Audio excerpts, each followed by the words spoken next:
செய்திகளுக்கு பிரதான அனுசரணை வழங்குவோர் பரேச லாஷப்பல் விடி கேஷ் அண்ட் கேரி காஸ்லே கோனேஸ் விடி சூப்பர் ஸ்டோர்.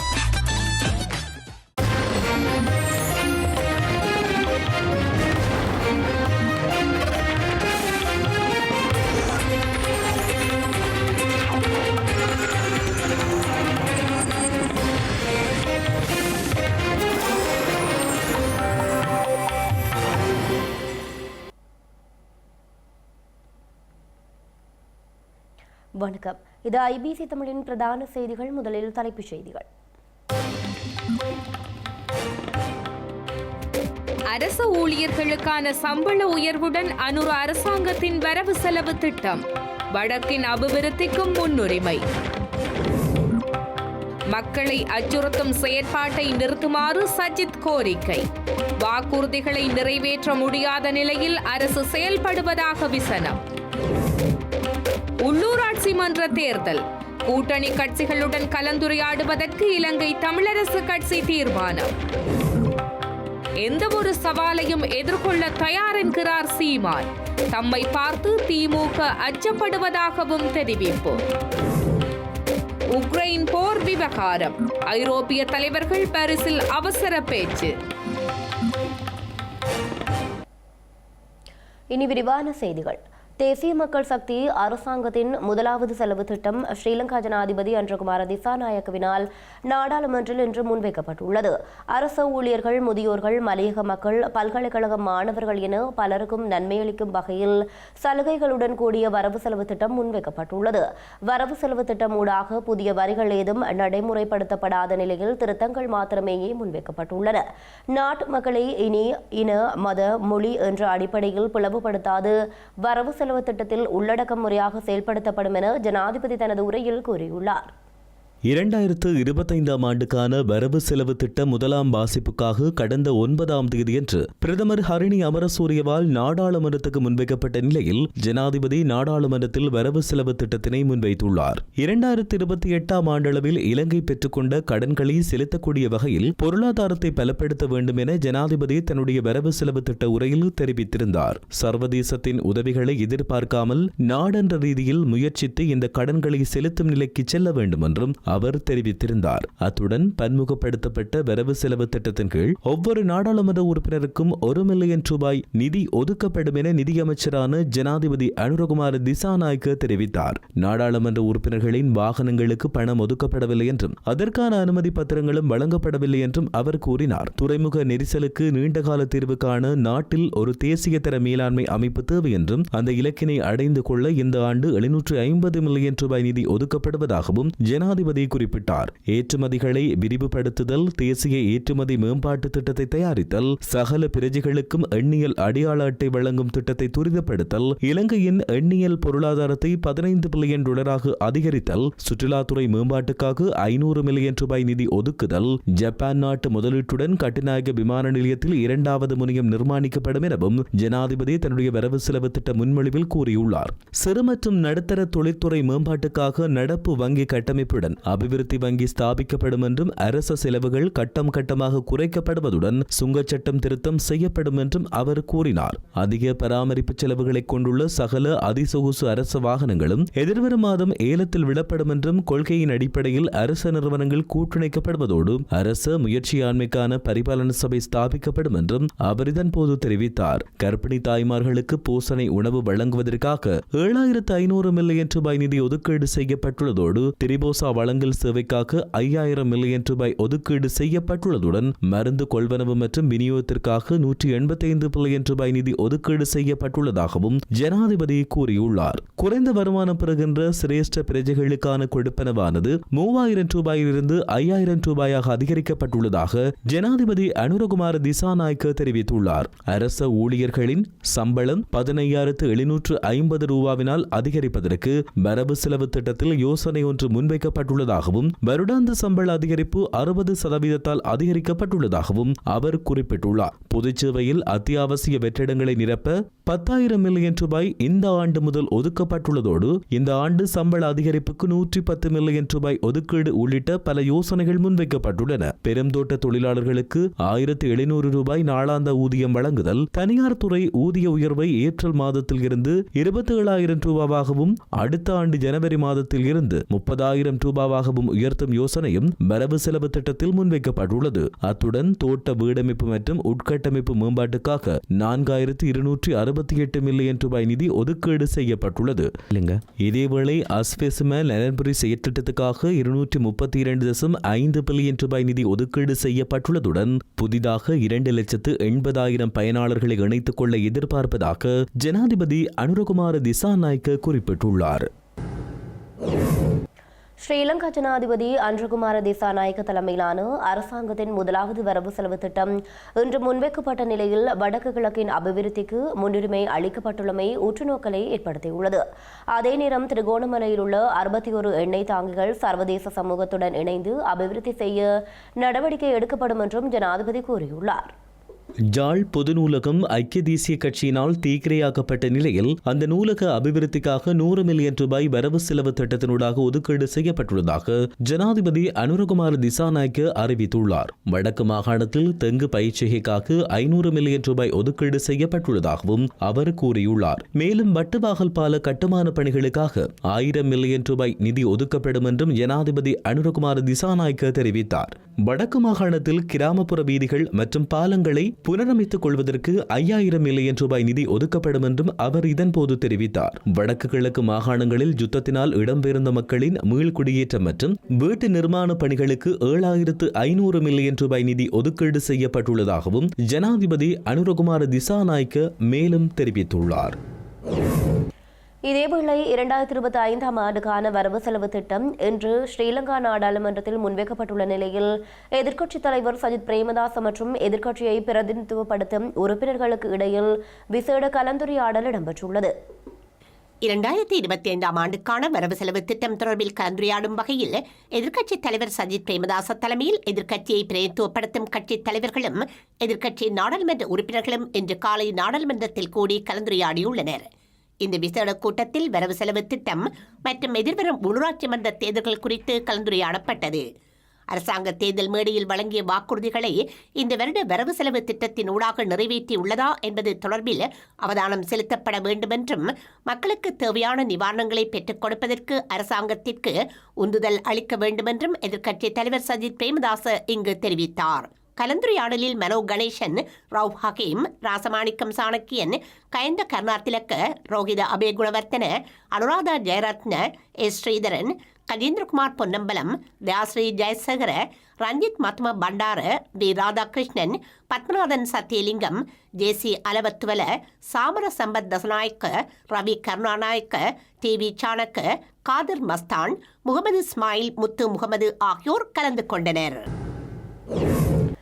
இலங்கையில் நடைபெற்ற ஜனாதிபதி மற்றும் நாடாளுமன்ற தேர்தல்களின் போது இலங்கை தமிழரசு கட்சிக்கு எதிராக செயற்பட்டவர்கள் மீது ஒழுக்காற்று நடவடிக்கை முன்னெடுக்கப்பட்டு வருவதாக கட்சியின் பதில் பொதுச் செயலாளர் எம். ஏ. சுமந்திரன் தெரிவித்துள்ளார். கட்சியின் உறுப்பினர் தமிழ் பொது வேட்பாளராக போட்டியிட அரியநேந்திரன் உள்ளிட்ட பலர் ஏற்கனவே கட்சியின் உறுப்பினமையிலிருந்து நீக்கப்பட்டுள்ளதாக அவர் கூறியுள்ளார். அதே நேரம் நடைபெறவுள்ள உள்ளூராட்சி மன்ற தேர்தல் தொடர்பில் ஏனைய கட்சிகளுடன் பேச்சுவார்த்தை நடத்தவுள்ளதாக சுமந்திரன் இலங்கை தமிழரசு கட்சியின் மத்திய செயற்குழு கூட்டத்தின் பின்னர் கூறியுள்ளார். சில விடயங்கள் பேசப்பட்டன. பலருக்கு எதிராக ஒழுக்காற்று நடவடிக்கைகள் எடுக்கப்பட்டுள்ளது. சிலர் ஏற்கனவே கட்சியிலிருந்து உறுப்புரிமையிலிருந்து விலக்கப்பட்டுள்ளார்கள். அனைவரும் அப்படியான விலக்கப்படுதலை உள்வாங்கப்படவில்லை. 3 மாவட்டங்களில் இருந்துதான் அந்த பட்டியல் பொதுச்செயலாளர்கள் கொடுக்கப்பட்டிருந்தது. ஆனால் மற்ற மாவட்டங்களிலேயும் அப்படியாக கட்சிக்கு எதிராக வேறு அணிகளிலே போட்டியிட்டவர்களுடைய பெயர்களை நிர்வாக செயலாளர் தானாக சிலரை அடையாளம் கண்டிருக்கிறார். ஒவ்வொரு மாவட்டத்துக்கும் அந்த பட்டியல் கொடுக்கப்பட்டிருக்கிறது. அதிலே மேலதிகமாக யாராவது இருந்தால் அவர்களை குறித்து சொன்னால் அவர்களும் கட்சியிலே இருந்து உடனடியாக நீக்கப்படுவார்கள். கட்சிக்கு எதிராக பிரச்சாரம் செய்தவர்கள், கட்சி முடிவுகளுக்கு எதிராக பிரச்சாரம் செய்தவர்கள் சம்பந்தமான காட்டு நடவடிக்கைகளும் தற்போது எடுக்கப்பட்டு கொண்டிருக்கின்றன. அனைவருக்கு எதிராகவும் இன்னமும் செய்து முடியப்படவில்லை. ஆனால் சிலருக்கு விளக்கம் கோரி கடிதங்கள் எழுதப்பட்டிருக்கின்றன. இவை எல்லாம் எல்லாம் ஒரு ஒழுக்காட்டு குழுவுக்கு முன்பாக சமர்ப்பிக்கப்பட வேண்டியது. ஆகவே தற்போது இருக்கிற ஒழுக்காட்டு குழுவிலே சிலர் சேர்த்து கொள்ளப்பட்டிருக்கிறார்கள். திரு ஸ்ரீநேசனும் திரு சரவணபாபும் சேர்த்து கொள்ளப்பட்டு திரு குருகுலராஜா அவருடைய தலைவராக நியமிக்கப்பட்டிருக்கிறார். ஆகையினாலே இந்த விளக்க கடிதங்கள் வருகிற போது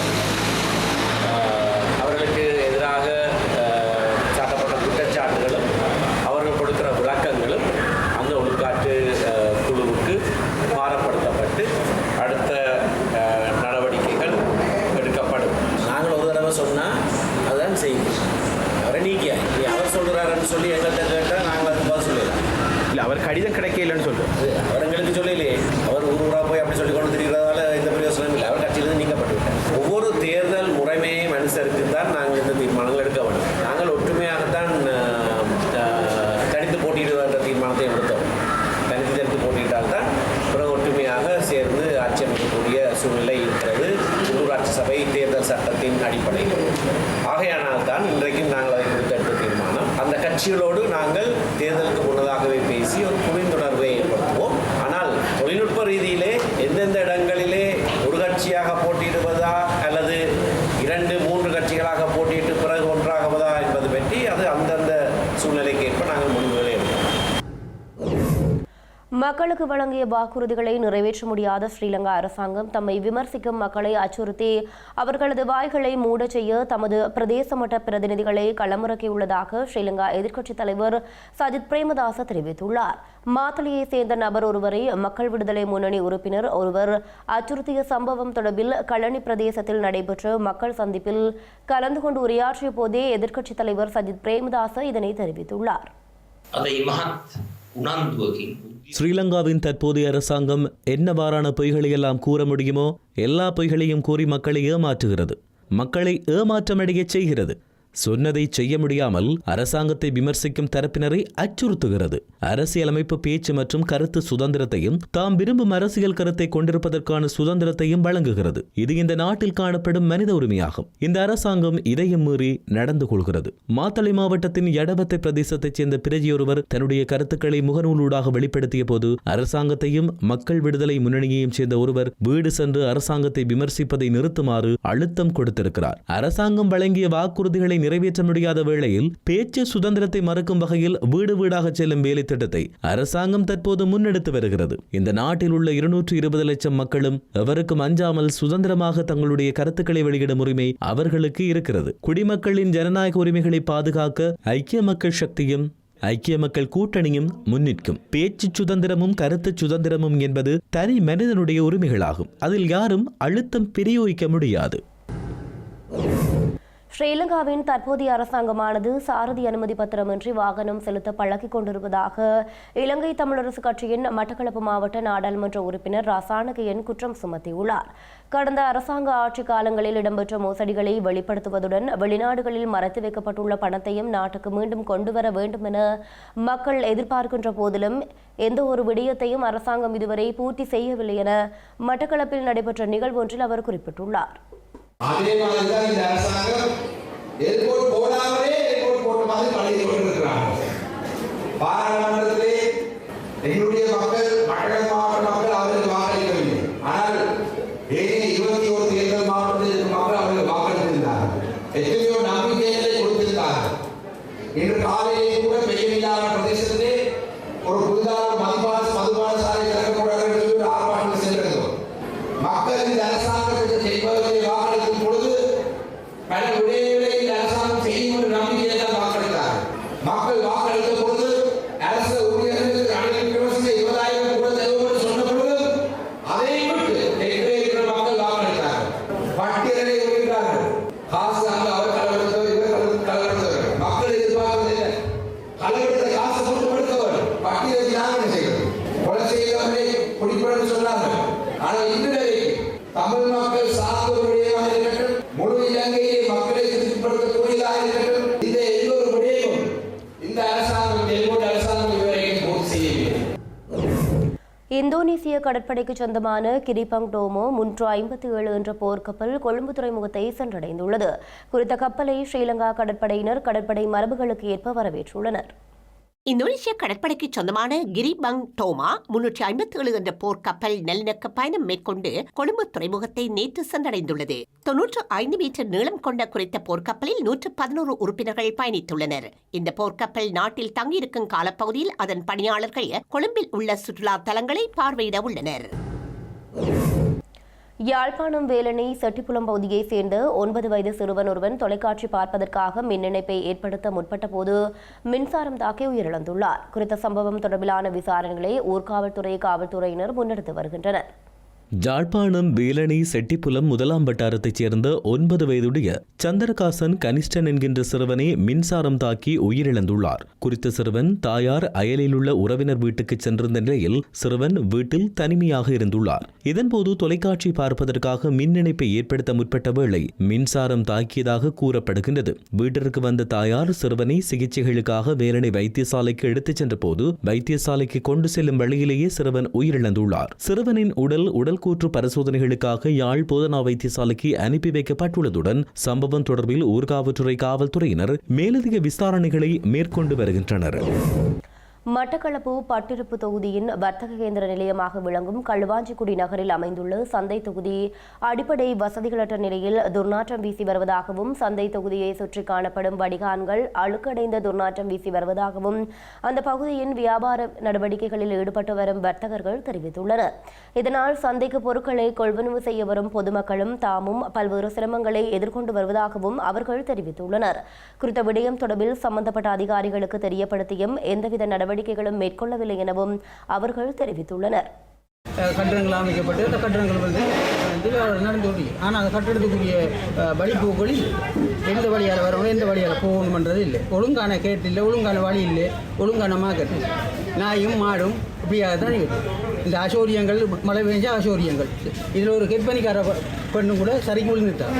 அவங்களை நாங்கள் நிமித்தி விட்டு அப்போ நாங்கள் ஆம்பளை நிமித்தோம். நின்ற பொம்பளையில் தான் நான் நிமித்திட்டேன் கண்பனிக்காரையன். அப்படியே இல்லை வலிப்பு இடத்துல மழை பெய்யுற சரிக்கி விடுறக்கூடியது. பாதை பாருங்க இறங்கி ஏறும் பாதை ஒரு பாரத ஜனங்கள் கட்டுறத உயரத்தர இறங்கி பதிவாளர் இறங்கி போகும். ஒரு வழி இல்லை. அங்கேயும் அதே மாதிரி இங்கேயும் அதே மாதிரி மெயின் ரோட்லையும் அதே மாதிரி இந்த மாதிரியான அசௌகரியம் மார்க்கெட்டுக்கும் கூடுதலாகி. ஆனால் ஊட்டி ஒருத்தர் வராங்க அவருக்குரிய கடமைக்காரர்கள் வராங்க, அதுக்குரிய ஃபண்டை வாங்குறாங்க, போகிறாங்க. இவ்வளோதான் நடக்குது. அதிகாரிகிட்ட சொன்னோன்னே கோவம் அவங்களோட அதிகாரி இங்கே வந்த அதிகாரிகிட்ட நான் சொன்னோன்னே அவங்களோட வெளியே இங்கே வருங்க, நாங்கள் எங்கிட்ட வெளியே நாங்கள் பார்ப்போம். அவரோட கொஞ்சம் முருமுத்த கதைக்க பொலிசு பிரச்சனை வருது, அதை நான் விட்டு நாங்கள் பார்ப்போம். இதுவரையில் நாங்களும் பார்ப்போம். நாங்கள் இப்போ கடையை மூடுற கட்டத்தில் நிச்சயமாக நான் வியாபாரம் பண்ண மாட்டேன். பண்ணக்கூடிய தொழில் இவ்வளவு காசு 10 லட்சம் ரூபா காசையும் கட்டி போட்டு மாத வாடகை 10,000 ரூபா கட்டும், 7,500 கட்டுறோம். கரண்ட் பில்லு கட்டிக்கும் 10 லட்சம் என்னது ரிப்போர்ட் கடைக்கு பிரதேசம் 10 லட்சம் கட்டி 7,500 மாதம் கட்டும். கரண்ட் வாடகை கரண்ட் பில்லு 10,000 ரூபா கட்டியே இன்னும் கரண்ட் நாங்களும் கூடி ஓட்டி நடக்கிறவங்க நாங்கள் ஒரு 3 மாதத்தில் கடையை விடுற தீர்மானிச்சு நடத்தவே இல்லை, வழி இல்லை. செய்திகளின் நிறைவாக இனி மீண்டும் தலைப்புச் செய்திகள். அரசு ஊழியர்களுக்கான சம்பள உயர்வுடன் அனுர அரசாங்கத்தின் வரவு செலவு திட்டம், வடக்கின் அபிவிருத்திக்கும் முன்னுரிமை. மக்களை அச்சுறுத்தும் செயற்பாட்டை நிறுத்துமாறு சஜித் கோரிக்கை, வாக்குறுதிகளை நிறைவேற்ற முடியாத நிலையில் அரசு செயல்படுவதாக விசனம். உள்ளூராட்சி மன்ற தேர்தல், கூட்டணி கட்சிகளுடன் கலந்துரையாடுவதற்கு இலங்கை தமிழரசு கட்சி தீர்மானம். எந்தவொரு சவாலையும் எதிர்கொள்ள தயார் என்கிறார் சீமான். தம்மை பார்த்து திமுக அச்சப்படுவதாகவும் தெரிவிப்பு. உக்ரைன் போர் விவகாரம், ஐரோப்பிய தலைவர்கள் பாரிஸில் அவசர பேச்சு. இத்துடன் ஐபிசி தமிழ் தொலைக்காட்சியின் பிரதான செய்திகள் நிறைவு பெற்றன. உடனுக்குடன் செய்திகளை அறிந்து கொள்ள ibctamil.com என்ற இணையதளத்தை பார்வையிடுங்கள். வணக்கம்.